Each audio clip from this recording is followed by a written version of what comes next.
safety is a perceived condition. It doesn't exist. Each one of them just has a different level of risk to reward, return to risk ratio. I love that. I love that. I mean, in trading, I've taught that for years. It's in a different context, but it's the same concept. You know, you put up a little bit of risk. Here's the reward, and if that reward doesn't outweigh the risk, you don't take the trade. Well, we do that. You mentioned with driving. You know, okay, what's the risk of driving? Well, you have an accident. What's the cost of that? Potentially death.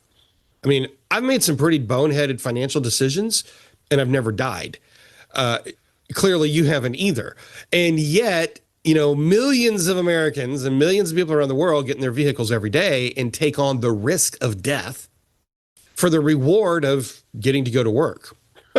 I guess that's the reward. But, you know, we talk about coming back to the financial piece and interest and that kind of safety.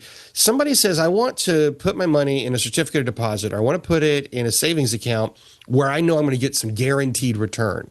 And that return is maybe 1.5%, 2% if you're lucky, right? You say, well, why is that safer than XYZ? Fill in the blank. And I have heard this a million times. It's insured. Okay, so you have this facade of FDIC insurance. If the bank goes belly up, they're going to return your $9,000 to you. Congratulations. But what was the cost of that safety to you?